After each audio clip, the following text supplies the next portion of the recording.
Fidèles téléspectateurs de CAM10, bonjour et bienvenue à notre émission du dimanche, tous ensemble à la suite de Jésus-Christ de Nazareth. Comme tous les dimanches, vous avez droit à une émission de méditation, d'évangélisation et d'intercession. Et le plaisir est toujours le même d'avoir avec nous sur le plateau l'un des meilleurs exorcistes de la sous-région. Il s'agit ici de celui qu'on ne présente plus, le Père Landry Marie. Bonsoir mon Père. Bonsoir Eunice Thiogo. Merci une fois de plus pour votre invitation renouvelée à cette émission sur ce plateau. Alors, nous allons continuer à la suite de notre émission de dimanche dernier qui portait justement sur les différentes ruses du diable. Donc, dimanche dernier, nous avons commencé par la première partie. Et ce dimanche, nous allons continuer avec la deuxième partie que nous avons annoncée, avec différents thèmes, en l'occurrence la recherche du pouvoir, de la guérison. Mon Père, pourquoi avoir choisi d'enseigner le peuple sur cette œuvre-là? Oui, nous avons commencé dimanche dernier, je l'ai dit encore, que l'œuvre sur laquelle nous épiloguons s'intitule « De la sorcellerie à la lumière de Jésus-Christ de Nazareth ». Et c'est le frère Paul Gomez Eounou qui lui-même, ayant participé aux activités de sorcellerie pendant assez longtemps, étant sorti de ce cercle, a donc écrit cette œuvre pour révéler les ruses du démon, du diable, du Satan. Alors pourquoi j'ai choisi cette œuvre? Parce que j'ai voulu que le peuple prenne conscience de la manière dont la sorcellerie est déployée, de la manière dont il y a une expansion, il y a une propension de la sorcellerie dans la cité, mais elle est juste cachée sous diverses formes.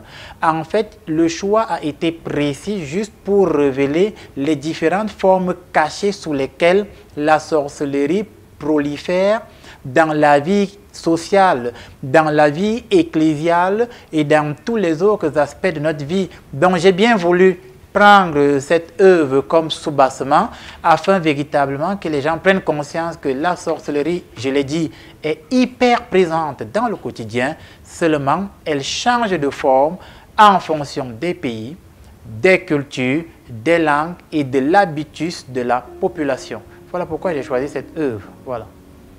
Alors, fidèles téléspectateurs, je vais vous rappeler l'œuvre de Paul Gomez Eounou, dont le titre est « De la sorcellerie à la lumière de Jésus-Christ ». Donc, c'est cette œuvre que nous étudions depuis dimanche dernier. Donc, le Père a bien choisi certains extraits qui marquent notre quotidien. C'est pour cela que nous allons étudier ce dimanche, par exemple, le cas de la quête du pouvoir. Donc, il a pris le cas des hommes politiques, les chefs traditionnels ou de tribus. Ensuite, il a également étudié la quête du pouvoir et de la gloire, ainsi que de l'argent, bien évidemment. Et aussi, il va s'attarder sur la quête de la guérison. Tous ces phénomènes qui, justement, font partie de notre quotidien. Donc, nous allons faire un petit tour au niveau de la régie et nous allons nous retrouver juste après pour continuer avec la lecture des extraits choisis par le Père et les explications qu'il apporte à ces extraits-là. À tout de suite. I just wanna thank you, Lord. Thank you, Lord. Yes, we thank you, Lord. Alors, je rappelle à toutes les personnes qui nous regardent pour la première fois que vous pouvez participer et contacter le Père Landry au numéro qui s'affiche au bas de l'écran. Et également, vous pouvez vous abonner massivement sur sa chaîne YouTube. Il suffit juste de taper sur la barre de recherche « Père Landry Marie ». Vous aurez non seulement accès aux enseignements déjà prodigués ici sur le plateau, mais aussi à d'autres formes d'enseignement qu'il met sous forme de capsules sur sa page YouTube. Alors, sans plus tarder, nous allons donc commencer avec la lecture des extraits, comme je l'ai annoncé tout à l'heure. Nous sommes dans le cas de la quête du pouvoir. Et ici, le Père a souligné le cas des politiciens. Donc maintenant, pour mieux nous expliquer comment ça se passe avec les politiciens, je vais lire un extrait et nous allons donc écouter l'explication qui va avec cet extrait-là. Et je rappelle que le livre, il est du frère Paul Gomez Eounou, donc c'est lui qui écrit, et là il est ivoirien, donc il parle de son pays, la Côte d'Ivoire. Alors il dit, je ne citerai pas de nom, mais vous devinerez sûrement de qui je vais parler. Il y a un grand homme politique dans notre pays qui a signé près de 250 pactes pour accéder au pouvoir. Il est même allé en Inde se baigner dans un lac où réside l'esprit de Krishna. Plusieurs ordres mystiques représentés par leurs maîtres ont conclu des plans diaboliques pour atteindre leurs objectifs.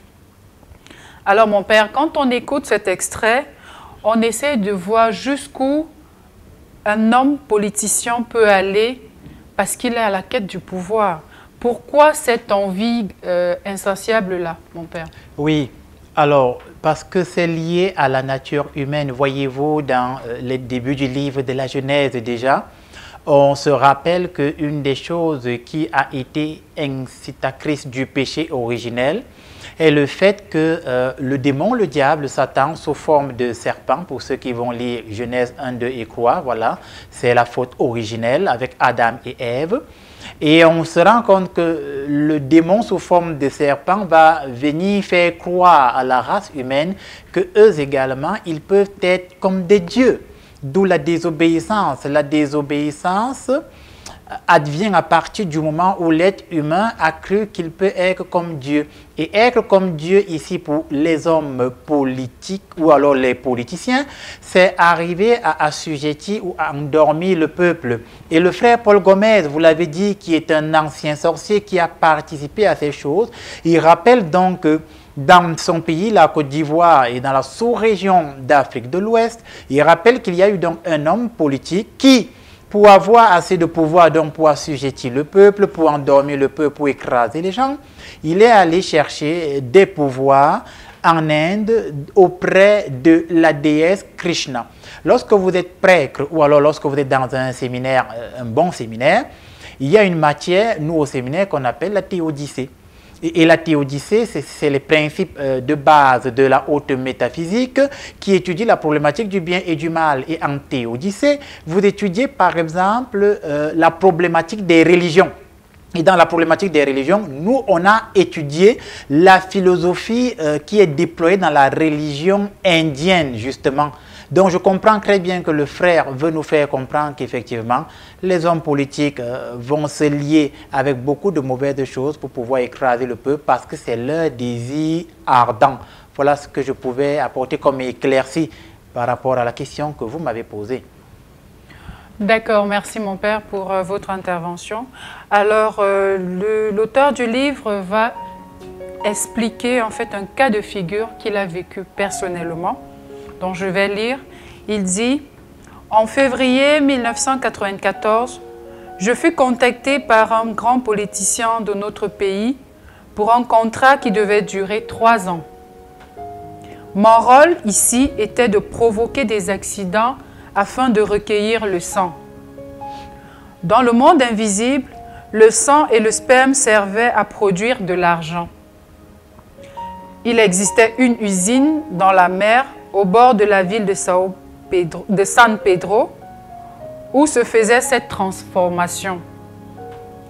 Quand je fus contacté, mon rôle fut de faire tomber des véhicules, provoquant ainsi des accidents, et par la suite, acheminer le sang recueilli dans cette usine. Cela se faisait avec la complicité des propriétaires des véhicules de transport et les conducteurs de ces véhicules et les sorciers propriétaires de terre. Alors, mon père, ici, l'auteur explique comment plusieurs accidents sont causés par les sorciers, souvent avec la complicité des propriétaires des voitures, des propriétaires des terrains et même parfois les transporteurs, dont les chauffeurs. Alors, comment est-ce qu'un disciple de Jésus de nos jours peut-il éviter ces choses réelles? La question est très bien posée, Eunice Thiogo. Nous rappelons justement que le frère Paul, cet ancien sorcier, il met en avant des faits, comme vous l'avez dit, qu'il a vécu, auxquels il a participé. Et nous voulons, avant de répondre à votre question, rappeler à nos téléspectateurs que ces faits sont réels. Il dit qu'il a aidé un homme politique à avoir un certain pouvoir, Et afin que ce pouvoir se déploie d'une manière incommensurable, donc que l'influence de son pouvoir sur le peuple soit plus ardente et que lui, cet homme politique, ait plus d'argent, lui, il était chargé, en tant que féticheur, en tant que grand sorcier que l'homme politique a contacté, de créer des accidents. Et là, il est en train de dire un point important. Il dit dans un premier temps, lorsque nous amenions des véhicules à se renverser, c'était pour verser le sang humain parce que vous l'avez dit, il a cité que le sang humain et le spermatozoïde, c'était des sacrifices par lesquels il produisait extrêmement d'argent. L'occasion pour nous, dans le cadre de notre émission Tous ensemble à la suite de Jésus, de rappeler à nos téléspectateurs de faire très attention justement à qui vous mettez à côté de votre vie sentimentale comme partenaire sexuel. Parce que vous avez des partenaires sexuels dont l'objectif est de recueillir le spermatozoïde justement dans le but d'aller produire de l'argent et la conséquence sur vous sera grave. Ça c'était une parenthèse. Donc, il rappelle donc que quand on voit moult accidents sur la route, généralement, il dit c'était avec la complicité des chauffeurs et des propriétaires des véhicules. Je prends un exemple. Ça veut dire que lorsqu'on a une grande agence de voyage, le responsable ou les responsables de cette agence de voyage, quelquefois sont de connivence avec les sorciers qui produisent les accidents. Ce n'est pas le père Langry qui le dit, c'est le frère Paul Gomez Eounou, un ancien sorcier. Ça veut dire que lorsque vous constatez que dans une agence de voyage, il commence à avoir trop d'accidents des véhicules de cette agence de voyage, la probabilité que les responsables de cette agence de voyage soient de connivence avec les sorciers et qu'ils versent le sang humain est très élevée. Et il rappelle que là où les véhicules vont faire l'accident, quelquefois ils sont de connivence avec les propriétaires des terrains et quelquefois les chauffeurs aussi sont de connivence avec les sorciers. C'est important que nos téléspectateurs prennent conscience de ce fait. Maintenant, votre question c'est de savoir comment un disciple de Jésus évite ce genre de choses. Le disciple de Jésus qui mène une véritable vie chrétienne à la suite de Jésus-Christ de Nazareth est invulnérable à l'attaque des sorciers. Rappelez-vous dans Matthieu 14, 27, lorsque Jésus marche sur l'eau, il dit « N'ayez pas peur » et il parle à Pierre. Et lorsque Pierre lui dit « Maître, si c'est toi, ordonne que je marche sur l'eau », Jésus va dire à Pierre « Viens à ma rencontre ». Et comme je rappelle que l'eau est un milieu hostile pour l'être humain, ça veut dire qu'un être humain ne peut pas vivre sous l'eau. Donc l'eau est un milieu assez agressif pour nous. Nous perdons même la vie lorsque nous sommes dans de l'eau et que nous ne savons pas nager. Jésus montre à Pierre que le bon chrétien écrase l'hostilité lorsqu'il est à côté de lui.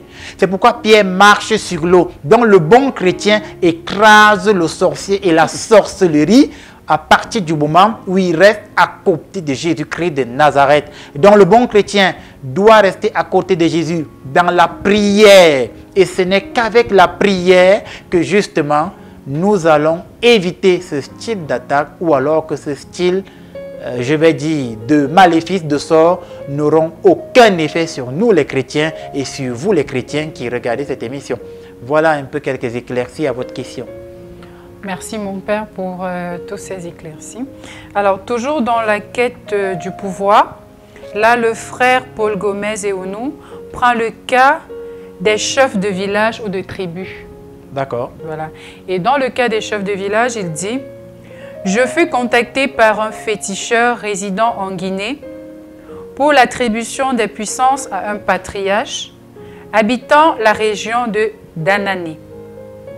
Ce patriarche semblait être contesté par certains habitants de son village. Il décida alors d'acquérir certaines puissances et pouvoirs afin de se faire respecter par tous. » Alors, mon Père, quand on écoute cet extrait, pourquoi chercher à acquérir le pouvoir auprès d'un féticheur au lieu, par exemple, de s'entendre avec la population? Pourquoi ce chef va choisir plutôt d'aller chez le féticheur? Alors, oui, pourquoi? Parce que, voyez-vous, Eunice Thiogo, voyez-vous, de nos jours, les chefs de village, les chefs de tribus ou les chefs traditionnels sont supposés ou étaient supposés œuvrer, du moins dans la cosmogonie africaine, le chef du village devait œuvrer pour la protection de son village.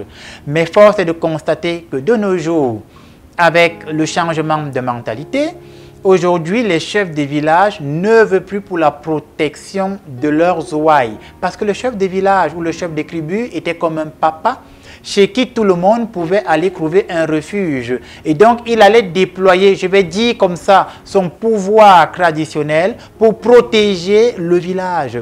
Maintenant, pourquoi aujourd'hui les chefs traditionnels vont vers les féticheurs pour avoir le pouvoir? Pourquoi? Premièrement, parce qu'aujourd'hui, pour avoir accès à la chefferie, beaucoup vont faire des manigances. La chefferie n'est plus donnée à celui qui le mérite, à celui qui doit s'asseoir sur le trône, je vais dire, de gloire. Et aujourd'hui, la chefferie est donnée à celui qui va, je vais dire comme ça, donner des pots de vin aux notables. Ou la chefferie est donnée à celui qui, justement, voudrait prendre le pouvoir au village. Et comme il n'est donc pas un chef légitime reconnu, la population ne le veut pas. Et comme la population ne le veut pas et le rejette, mais il est obligé, dès que le patriarche, dès que le chef du village, pour se faire écouter, il s'en va donc voir des féticheurs afin soit de faire peur à la population, soit de les assujettir, soit d'avoir une autorité qui va permettre que lorsqu'il parle, que tout le monde se calme. Et d'ailleurs, à la suite du texte, nous allons écouter ce que vous allez nous dire à ce sujet. Voilà pourquoi les chefs du village aujourd'hui vont voir les féticheurs, parce qu'aujourd'hui, ils veulent des pouvoirs pour écraser le peuple et quelquefois, ils ne sont pas des véritables élus, ils ne sont pas des véritables choisis et parfois, ils viennent accéder à un trône qui ne leur est pas destiné. Ils vont donc chercher un pouvoir pour faire du mal à la population. C'est ça. Justement, allant dans ce sens-là, le frère Paul Gomez explique comment il a procédé une fois qu'il a été contacté par le féticheur. Donc là, je vais lire. Il dit « Je me rendis au Brésil à bord d'un avion mystique dans une forêt, lui dénicher 2 pouvoirs, car son offrande était consistante aux yeux des nains. Il livra son premier fils et en retour, il reçut 2 grandes puissances dans la gorge de feu qui lui permettait d'agir sur ses interlocuteurs. Seuls quelques initiés de la sorcellerie pouvaient lui résister. Car, quand il parlait, c'est comme s'il y avait des jets de feu qui sortaient de sa bouche. Tous ceux qui osaient le regarder, sans connaître le secret de cette puissance, tombaient malades quelques jours après la conversation. » Ici, il explique clairement que le chef en question a sacrifié son premier fils. Oui, tout à fait. Tout à fait. Et vous comprenez, et dans l'extrait des textes, il a dit, on lui a octroyé 2 pouvoirs parce que son offrande, son sacrifice était consistant. Et le sacrifice consistant ici, c'était le fait qu'il ait sacrifié son premier fils. On comprend pourquoi dans nos villages aujourd'hui, quelquefois dans la famille du chef, c'est le fils qui meurt, c'est la fille qui meurt, ou parfois c'est les enfants du chef qui vont mourir de manière inexplicable ou de manière subito ou ex nihilo. Oui, parce que vous avez beaucoup de chefs du village qui font donc le sacrifice suprême, comme ils disent dans la sorcellerie. Ils sacrifient un membre de sa famille et ici, il s'agit du fils de ce patriarche qui l'a sacrifié. Et vous avez dit, le frère nous explique qu'on lui a donné la gorge de feu qui lui permettait, lorsqu'il parle, personne ne peut s'opposer à sa volonté, sauf quelques sorciers puissamment initiés. Je voudrais rappeler que oui, il y a des gens comme ça dans la société, dans les villages, qui, comme ils ont le pouvoir de la gorge de feu, qu'il y ait 10 personnes, 20, 30, 40 ou une centaine ou 300 personnes, lorsqu'il prend la parole et ce qu'il dit n'est pas normal et n'est pas logique, il n'y a personne qui n'arrive à s'opposer à lui. Parce que dans sa parole, il déploie un pouvoir mystique qui écrase l'esprit de ses interlocuteurs. Et ça, c'est un exemple patent de manifestation d'un pouvoir de sorcellerie. Ce n'est pas moi qui en parle, c'est le frère Paul Gomez. Voilà. Ça, c'est ce qu'il dit. Et il a dit plus tard, vous l'avez lu, il a dit, celui qui l'écoutait ou le regardait en face lorsqu'il parlait, quelque temps après, Il tombait malade. Tombait malade. Vous avez beaucoup de gens qui vont dans les réunions aujourd'hui, il y a beaucoup de réunions, il revient de la réunion, il est malade. Il va dans une association, il revient de l'association, il est malade. Il va dans un regroupement de personnes, il revient, il est malade. Et il dit, il tombait malade, pourquoi? Parce que si tu regardais cet homme dans les yeux lorsqu'il parlait et qu'il utilisait le pouvoir de la gorge de feu, le fait que vous le regardiez en face, la gorge de feu vous frappait et la conséquence était la maladie. Et ceci s'explique très bien parce que moi, je reçois dans le cadre de l'apostolat d'exorcisme beaucoup de personnes qui sont frappées mystiquement, spirituellement par ce genre de choses et on est quelquefois obligé de les sortir par la force de la prière de l'emprise démoniaque et satanique. Voilà ce que je pouvais apporter comme éclaircie sur ce pouvoir de gorge de feu. Voilà. D'accord. Alors, comme deuxième pouvoir, on va lire ce qu'il a reçu parce que la gorge de feu, c'était le premier pouvoir. Maintenant, il y a un deuxième pouvoir qu'il a également reçu. Alors, le frère dit, par ailleurs, il reçut le miroir d'or. C'était un canari qui lui avait été donné par le féticheur. Mais ce canari contenait un liquide qui était un miroir invisible. À travers ce canari, il détectait ceux qui lui en voulaient. Il pouvait donc prononcer une malédiction, toujours à l'aide du canari, après avoir découvert la pensée négative de son visiteur. Ce patriarche faisait très peur. Et dans toute la région de l'Ouest, on le craignait. Mais ce qu'il ignorait, c'est que son temps de vie était compté. Alors mon père, quand on écoute cet extrait, on se demande réellement par quel procédé le patriarche, avec son pouvoir, arrivait-il à convaincre ses interlocuteurs? Par quel procédé? Ouais. Alors, comme ils ont dit qu'ils lui ont donné le pouvoir de la gorge de feu, ça veut dire qu'ils vont augmenter en lui la puissance d'assujettissement des gens. Ça veut dire que ce patriarche-là, lorsqu'il se met devant vous, quel est le procédé qu'il utilise?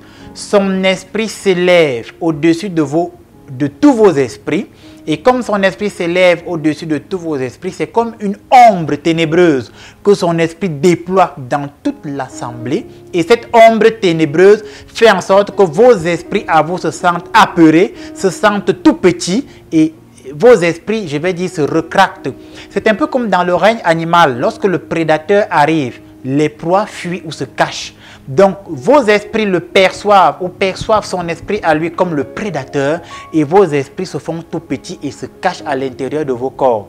Ça fait qu'il vous assujettit tous et lorsqu'il prend la parole, personne n'arrive à le contredire parce que justement, mystiquement, c'est le procédé d'assujettissement. Il assujettit les esprits de tous ses interlocuteurs. Voilà le procédé en question par lequel, voilà. Maintenant, le deuxième pouvoir dont vous avez parlé, le miroir d'or, qui lui permettait de lire la pensée de ceux qui venaient à sa rencontre. Et quand il pouvait lire la pensée de ceux qui venaient à sa rencontre, il pouvait détecter ceux qui veulent lui faire du mal. Et le frère Paul Gomez dit que lui, il réagissait avant que vous ne passiez à l'acte. Ça, c'est très important. Pourquoi? Parce que lorsque vous allez vers un féticheur, il peut lire dans vos pensées. Et si vous avez des pensées de mal, vous devenez vulnérable. Le bon chrétien déploie l'amour. 1 Jean 4,8, il est écrit « Dieu est amour ». Le bon chrétien déploie l'amour. Et à partir du moment où je ne déploie plus l'amour, où je ne suis plus un être d'amour, je me range dans, je vais dire comme ça, les rangs de ceux qui veulent se rendre justice d'eux-mêmes, par leur force, je me mets dans les rangs de ceux qui veulent se venger et à partir de ce moment, je sors de l'état de grâce. Et lorsque je ne suis plus en état de grâce, eh bien, le féticheur peut justement poser un acte pour me faire du mal. Alors oui, il y a des féticheurs qui lisent dans les pensées vos intentions à partir du moment où vous êtes devant eux par justement le biais du miroir d'or par lequel ils regardent et ils lisent automatiquement vos pensées. Ça veut donc dire, mon père, qu'en votre qualité de prêtre exorciste, vous confirmez qu'il existe des personnes qui sont munies et même investies d'un pouvoir mystique? Oui, qui sont munis et investis d'un pouvoir mystique qui les permet d'assujettir les gens et de lire même dans leurs pensées. Oui, je confirme, ceci sont des faits réels. Et c'est d'ailleurs la raison pour laquelle, lorsque vous allez voir un féticheur, ceux qui se disent être des devins, qui finalement ne sont que des gens qui travaillent avec des féticheurs et qui sont des sorciers, c'est pourquoi le devin est capable de vous dire ce qui vous est arrivé il y a quelques années, ce par quoi vous êtes passé, et il est même capable de vous dire ce qui s'est passé dans votre vie hier, avant-hier. Voilà, parce qu'il arrive à lire ces événements par un pouvoir mystique qui lui est accordé par les puissances ténébreuses. Oui, je confirme. Mais est-ce que le chrétien peut atteindre ce niveau? Et par exemple, comment est-ce qu'il peut faire pour éviter une telle influence dans sa vie? Alors, est-ce que le chrétien peut atteindre ce niveau? Alors là, la bonne question à se poser, c'est est-ce que Dieu nous envoie sur terre pour lire les pensées des autres? Voilà la véritable question à se poser. Donc, il n'est pas question d'atteindre un niveau où je lis dans les pensées, parce que là, nous allons entrer dans l'obscurantisme. Le bon chrétien essaye de faire la volonté de Dieu. Et la volonté de Dieu, c'est que je mène une vie de prière, c'est que je mène une vie de charité, c'est que j'annonce la parole de l'évangile.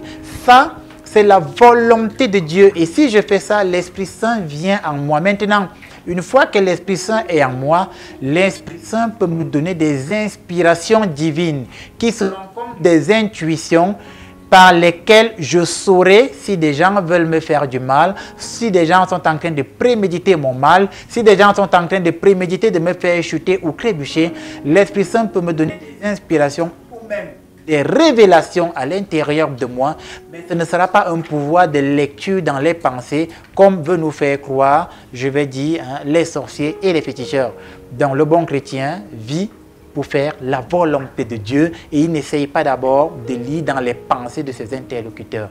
Voilà quelques éclaircies ou quelques éléments de réponse en fonction de la mission évangélique que Jésus nous a donnée. Merci mon Père. Donc là, nous allons passer à la quête de prestige, de gloire, du pouvoir et de l'argent. D'accord. C'est un thème assez d'actualité parce qu'au quotidien, justement, on a des résultats, on a des faits dans la société. Par exemple, avec la jeunesse, en quête de pouvoir. Donc justement, le frère Paul Gomez explique comment est-ce qu'ils réussissent à séduire les âmes qui sont en quête de pouvoir, d'argent ou de gloire. Et là, dans ce sens-là, il a écrit un extrait, il dit « Je prendrai le cas de ce monsieur qui résidait à Bengourou, à l'est de la Côte d'Ivoire, où il gérait la plantation de sa famille, mais en même temps, il travaillait comme instituteur. Il se rendit à Sikasso auprès de ce sorcier, puis accepta de signer un pacte. Le sorcier lui avait demandé de livrer un membre de sa famille. Il livra sa petite sœur, la dernière de la famille. La fille en question fut utilisée pour l'accomplissement de cette œuvre diabolique. Il devait juste mettre une cuvette sur la tête de sa sœur, qui avait été un peu comme momifiée ou transformée en statue. Il avait donc une chambre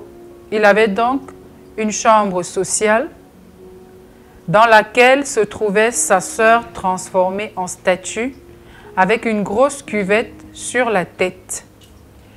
Là, mon père, on est face à une personne qui a, on va dire, une situation, puisque c'est un instituteur qui gère également les plantations. Mais qu'est-ce qui peut bien l'amener à sacrifier sa sœur? Vous l'avez dit tout à l'heure, non? Et on le dit encore pour nos téléspectateurs, la quête du pouvoir. C'est ce que Saint Jean va appeler dans sa première lettre les concupiscences. Et dans la première lettre de Jean, je pense bien, il est répertorié, trois concupiscences. Il va dire que les trois concupiscences sont la convoitise de la chair, la convoitise des yeux et l'orgueil de la vie, c'est-à-dire l'orgueil des richesses. Donc, qu'est-ce qui peut pousser quelqu'un, un instituteur, à sacrifier sa sœur cadette, comme le frère l'a mis en exergue? Oui, c'est l'orgueil des richesses. Parce que pour lui, en tant qu'instituteur, il n'avait pas assez d'argent. Son salaire n'était pas suffisant, comme des millions d'enseignants en Afrique et au Cameroun également. Et en tant qu'instituteur, peut-être il avait même des arriérés, peut-être il avait même des dettes sur le plan étatique, c'est-à-dire que son salaire n'était peut-être même pas encore totalement rendu. Il était pauvre. En son sens, à lui, il est pauvre à partir du moment où il n'a pas d'argent. Et donc, il décide de sacrifier sa sœur pour avoir de l'argent. À cet effet, une parenthèse, je rappelle que pour ceux qui pensent qu'on est pauvre quand on n'a pas d'argent, c'est encore une mauvaise façon de raisonner et de réfléchir. Pourquoi? L'absence d'argent dans la vie d'un être humain, c'est la phase métastasée du problème de pauvreté. Ça veut dire que lorsque j'atteins le niveau où je n'ai plus d'argent, je suis en métastase de la pauvreté. La pauvreté, ce n'est pas l'absence d'argent. Elle commence par une façon de réfléchir, de voir et d'être. C'est ça la pauvreté. Et elle atteint sa phase ultime à partir du moment où je n'ai plus d'argent. Donc l'absence d'argent n'est que la phase métastasée. Très bien.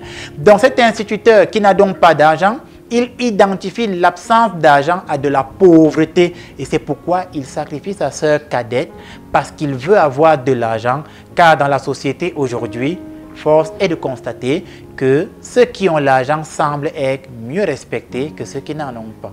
Voilà les raisons qui ont poussé cet instituteur à sacrifier sa petite sœur.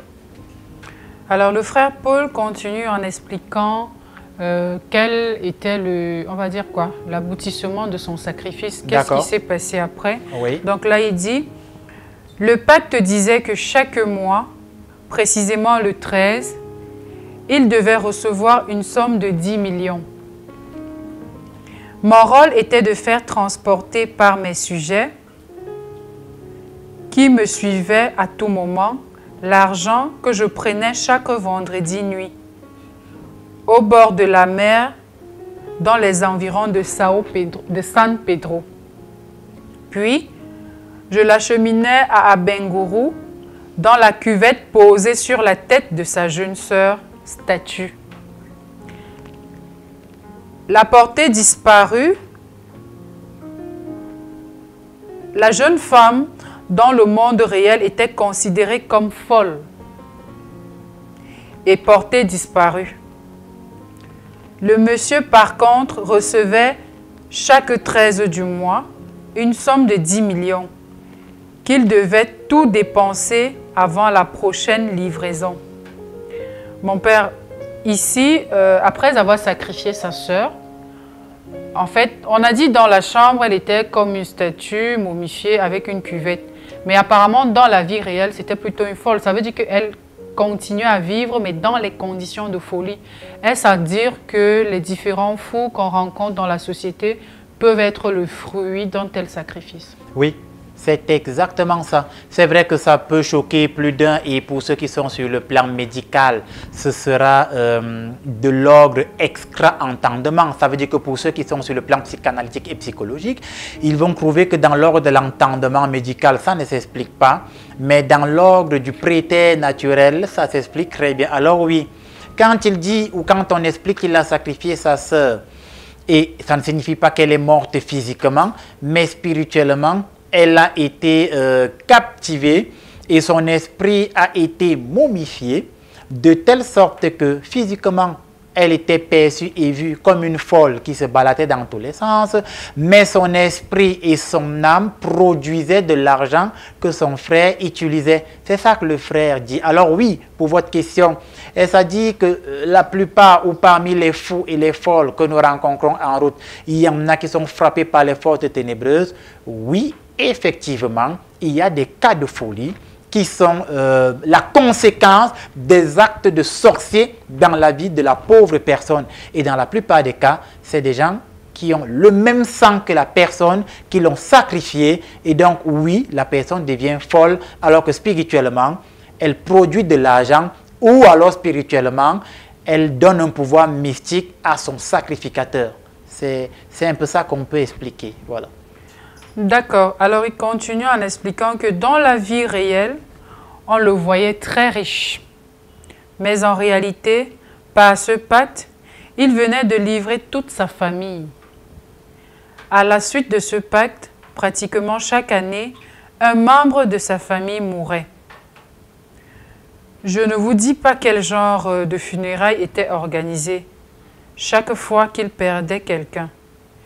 Alors ici, mon père, quand on lit ce dernier petit passage, on se demande, est-ce que c'est à cause de ce style de pratique ou alors de la recherche effrénée de l'argent et de la gloire que de nos jours, nous constatons que des jeunes appelés influenceurs perdent la vie brutalement, par exemple? Alors oui, moi je pense non.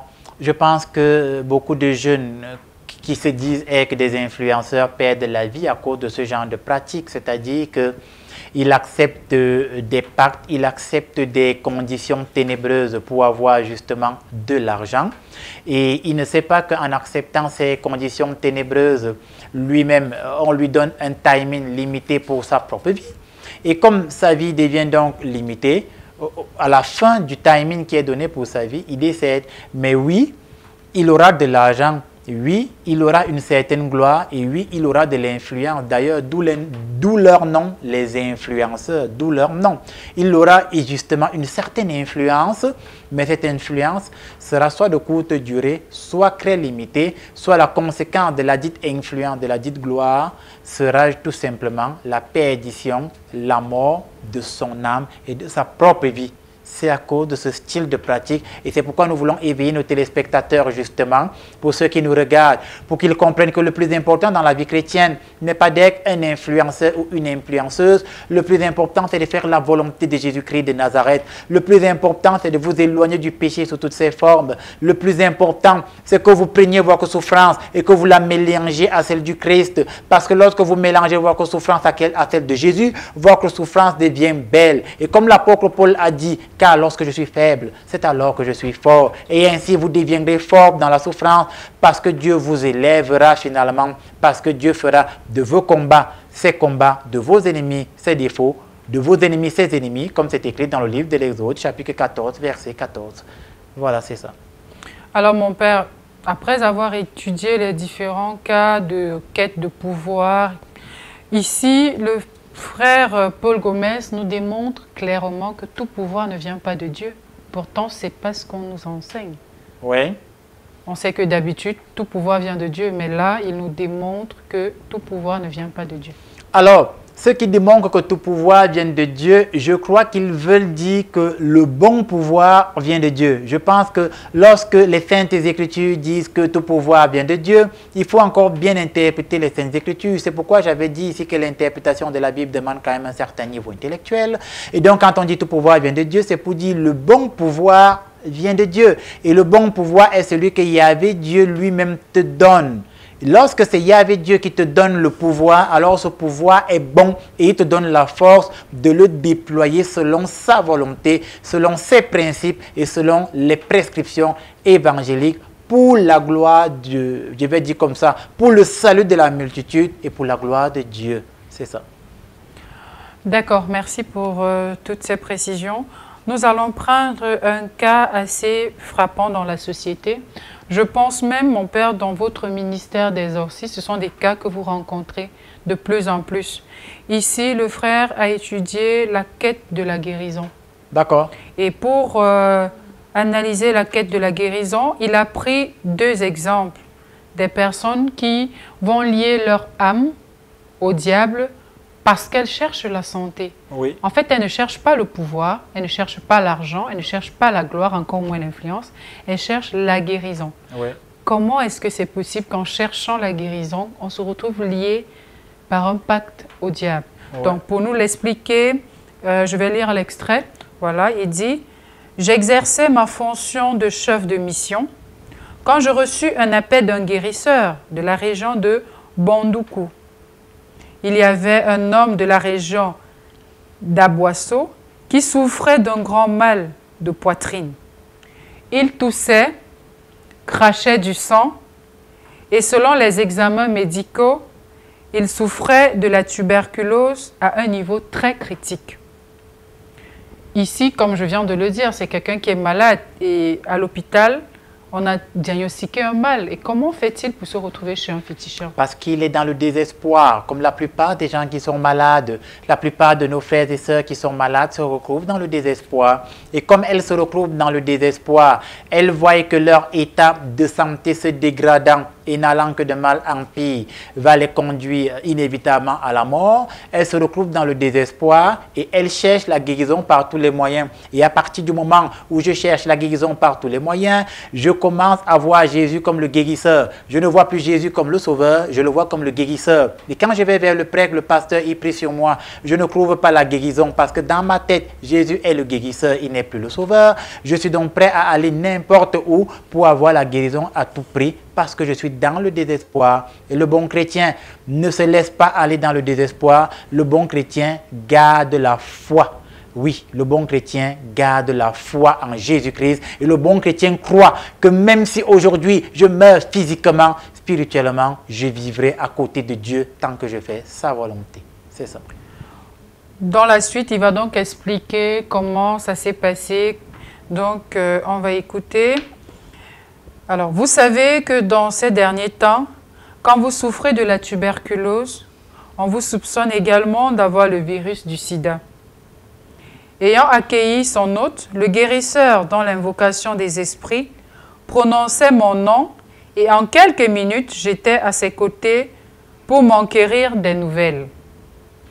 Quand j'eus l'écho de la mission à effectuer, je proposai mes conditions que l'hôte accepta. Il devrait donc offrir chaque année un bélier bien gras et une bouteille de liqueur. Je me rendis au Nigeria prendre un nouveau poumon pour ce monsieur qui souffrait. Une semaine après, il était guéri et il était bien content. Mais en fait, il ne savait pas qu'il était lié à un groupe de sorciers et qu'il était manipulable. L'âme de ce monsieur, après signature du dit contrat, servait à effectuer d'autres échanges ou commerces. Et cet homme était si heureux, selon lui, qu'il s'est adonné à l'alcool. Un jour ne passait pas sans qu'il ne soit ivre. En lui donnant un semblant de guérison, nous lui avons donné l'esprit d'alcoolisme. Alors, mon père, quand on écoute cet extrait, la première question qui nous vient directement à l'esprit est celle de savoir comment arrive-t-il à changer un poumon malade pour qu'il devienne sain? C'est une bonne question. Parce que les forces ténébreuses ont le pouvoir de modifier la structure de la matière. Et là, on entre dans la haute spiritualité que certains vont appeler même l'alchimie, en fait. Voilà. Parce que les alchimistes, à une époque, avaient le pouvoir de transformer la boue en or. Donc, la puissance ténébreuse peut modifier la structure moléculaire de la matière. Le poumon, c'est de la matière. Et oui, ils peuvent modifier la structure moléculaire de la matière et faire que des cellules mortes, des cellules cancéreuses guérissent et qu'elles deviennent des cellules saines. Ça, le diable peut le faire. Que les choses soient claires. Ce n'est pas un miracle, mais c'est un prodige. Alors oui, dans leur cas, ils sont allés chercher un poumon au Nigeria. Ils ont remis dans le corps du monsieur qui a guéri de cette tuberculose. Et lui, ne sachant pas ce qui s'est passé, ils ont mis en lui, on va dire, un esprit d'alcoolisme, vous l'avez dit, qui va faire en sorte que finalement, il va devenir ou il est devenu ivre de telle sorte qu'un jour ne passait pas sans qu'il n'ait bu et il va commencer à boire de manière à ne plus se contrôler parce qu'au final, comme il s'est lié à eux, ils vont laisser à côté de lui un esprit qui va le faire vivre dans la boisson, devenir un alcoolique parce qu'en buvant de manière exagérée, il amène son âme à la perdition. Vous voyez que le schéma est toujours le même. Au final, c'est toujours pour entraîner les âmes à la perdition, en fait. Et c'est ça qui doit marquer notre esprit, le fait que cet homme est devenu finalement un alcoolique et donc il va détruire son âme dans une perdition d'alcoolisme exagéré. C'est ça qui est important à retenir. Voilà. Ça veut donc dire, mon père, que dans une famille, on peut se retrouver avec des cas d'alcooliques qui sont provoqués par un geste qu'ils ont au préalable mis sur pied. Enfin, ils sont allés chez un féticheur et le retour, comme on le dit vulgairement, c'est qu'il devient alcoolique. Oui, c'est tout à fait possible. Quelques années, on m'a fait venir quelqu'un, il y a quelques années, très longtemps au Cameroun, on m'a amené quelqu'un qui, dans sa famille, tous étaient alcooliques, tous. Il était alcoolique, ses soeurs alcooliques, ses frères alcooliques, leur propre maman alcoolique. C'est-à-dire c'était une génération d'alcooliques et aucun d'entre eux n'arrivait à arrêter de boire. Et quand on a regardé plus loin, on s'est rendu compte que c'était comme une malédiction qu'on avait prononcée dans leur famille qui se répandait maintenant sur la postérité. C'était un exemple, non? Oui, effectivement. On peut se retrouver dans des familles avec des gens qui ont une tendance alcoolique parce qu'on le leur a lancé. Ce n'est pas dit que tout le monde a ça. Il y en a qui sont alcooliques parce qu'ils sont de mauvaise foi et ils ne veulent pas arrêter de boire. Et il y a d'autres, c'est parce que spirituellement, on les a sacrifiés à ne faire que cela pour que jamais ils ne soient quelqu'un. Voilà ce que je pouvais apporter comme éclaircie face à cette question-là. Voilà, donc là, mon père, nous sommes arrivés au terme de notre étude sur les différentes ruses du diable. Oui. Donc, on a pris 2 semaines pour en parler. Tout à fait. Et ici, clairement, le frère Paul Gomez, qui est un ancien sorcier, un Ivoirien, a expliqué clairement certaines situations qui nous arrivent dans la vie courante. Tout à fait. Et à partir de cette œuvre, justement, nous comprenons que, comme il l'a si bien dit, la sorcellerie existe bel et bien. Elle peut prendre différentes formes en fonction de la société, de la communauté, du pays, des coutumes et des traditions, mais elle est là avec nous au quotidien et on peut remarquer ses œuvres au travers des petites situations. Oui, c'est exactement ça. Maintenant, mon père, il y a une question qui nous a été posée depuis la semaine dernière. Certains téléspectateurs aimeraient savoir comment faire pour obtenir ce livre. Alors moi, je suis un grand amateur de lecture, on va dire ça comme ça. Donc, vous allez dans une procure à Yaoundé, vous cherchez le livre de la sorcellerie à la lumière de Jésus-Christ du frère Paul Gomez et Ounou. Et si c'est une procure qui l'a, on va vous proposer l'œuvre en question. Si ce n'est pas une procure qui l'a, peut-être, et je dis bien peut-être, vous pourrez écrire au ministère et je verrai si je peux me procurer d'autres exemplaires. Mais généralement, je n'aime pas le faire. Je n'aime pas aller chercher vous-même dans des procures et probablement, vous pourrez tomber dessus. Si vous ne tombez pas dessus, ce n'est pas grave. Au moins, j'aurai étudié l'œuvre avec vous sur le plateau. Voilà. D'accord. Merci, mon père. Alors, nous allons faire un petit tour à la régie et ensuite, nous nous retrouvons juste après pour la dernière partie de notre émission. À tout de suite. Thank you, Lord. Yes, we thank you, Lord. Voilà, nous sommes de retour sur le plateau et comme je l'ai annoncé, nous allons passer à la dernière partie de notre émission. Mais avant justement d'aller à la prière, nous avons, mon père, un sujet d'actualité. Voilà, il y a un sujet d'actualité. Il s'agit de la récente sortie du pape sur il a pris une décision par rapport au fait de bénir les couples ou alors les unions homosexuelles. Ouais. Est-ce que vous pouvez nous dire un petit mot là-dessus? Alors, c'est vrai, je le dis toujours, je ne suis pas de l'église catholique romaine, mais bon, nous sommes tous dans la grande église apostolique parce que c'est comme ça, nous avons la même succession apostolique qui remonte jusqu'à Pierre, même si moi je suis orthodoxe. Alors, le pape a fait une sortie, vous l'avez dit, qui consiste à bénir les unions homosexuelles. Si vous me demandez de dire un mot là-dessus, puisque c'est une actualité, très mauvaise décision.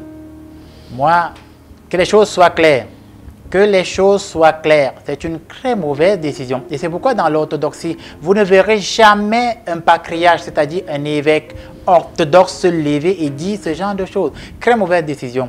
J'espère que le presbytérium du pape, ses conseils rapprochés, vont lui parler et qu'il trouvera le moyen de revenir sur sa décision ou alors de la changer. Parce que dire qu'on puisse bénir des couples homosexuels, revient à dire que dans un certain sens, il y avait Dieu qui a détruit la ville de Sodome et de Gomorrhe, n'est pas très intelligent. Et on se souvient qu'il y avait Dieu a détruit la ville de Sodome et de Gomorrhe parce que ce genre de pratique avait déjà proliféré et était devenu tellement répandu qu'il y avait Dieu avait vu que cela lui était abominable. Je le dis et que les choses soient claires.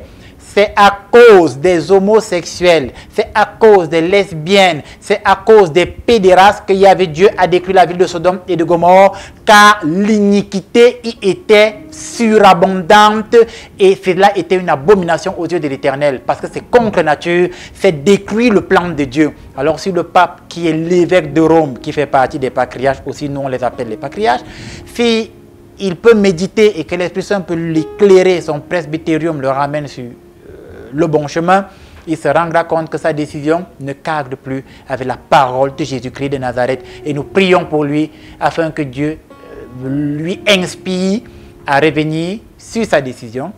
Parce que nous, on pense que même le pape peut se tromper. Dans l'Église catholique romaine, ils appellent ça le principe d'infaillibilité papale. Dans l'orthodoxie, nous ne sommes pas d'accord avec ce principe. Nous pensons que le pape peut se tromper et l'Église catholique romaine dit que le pape ne se trompe jamais lorsqu'il prononce une parole ex cathedra, c'est-à-dire une parole qui va toucher la foi. Et je pense que cette parole touche la foi de tous les chrétiens catholiques dans le monde entier. Donc prions pour lui afin que Dieu le regresse dans ses décisions. C'est ce que je pouvais dire à ce sujet.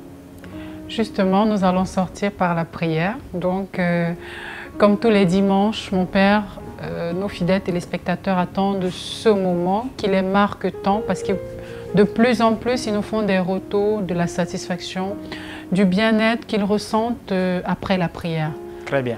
Nous fermons les yeux, nous baissons la tête et en Christ Jésus, nous prions.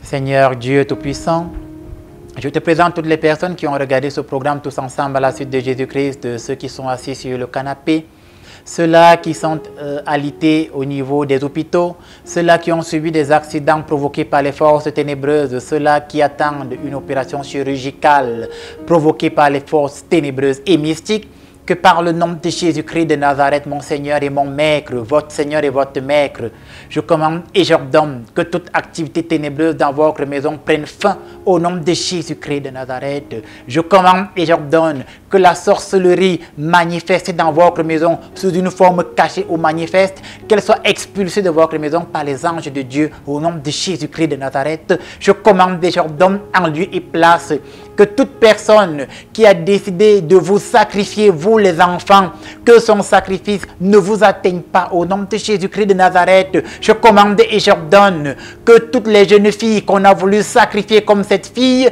que ce sacrifice soit déjoué dans les familles chrétiennes au nom de Jésus-Christ de Nazareth. Et je commande et j'ordonne que ces personnes qui avaient creusé des tombes spirituelles afin de faire du mal à leurs frères et à leurs sœurs, que ces tombes spirituelles ne les atteignent pas au nom de Jésus. Je déclare pour vous en cette année une année de protection, une année de restauration, une année de guérison, une année de délivrance. Je l'ai déclaré dans le sang de Jésus-Christ. Tout cela, c'est à toi, Jésus, que nous le demandons. Toi, Jésus, notre ami, toi, Jésus, notre frère, toi, Jésus, Dieu, aujourd'hui et à jamais. Amen. Alors, merci, mon Père, pour cette prière. Nous voilà donc arrivés au terme de notre programme tous ensemble à la suite de Jésus-Christ de Nazareth. Nous allons prendre rendez-vous pour la semaine prochaine, mais je profite pour rappeler aux chrétiens qui souhaitent contacter le ministère du Père Landry Marie pour des cas de maladie, d'intercession, même des messes, anniversaires et autres. Vous pouvez tout simplement contacter le numéro qui s'affiche au bas de l'écran. Et pour toutes les personnes désireuses d'enrichir leurs connaissances, vous avez également accès aux différents enseignements que le Père a déjà eu à prodiguer sur ce plateau en allant juste sur sa page YouTube. Sur la barre de recherche, vous tapez Père Landry Marie. Vous aurez le listing de toutes ces émissions. Vous ferez le choix en fonction du thème qui vous sied. On prend rendez-vous pour dimanche prochain, si le Seigneur le nous permettra.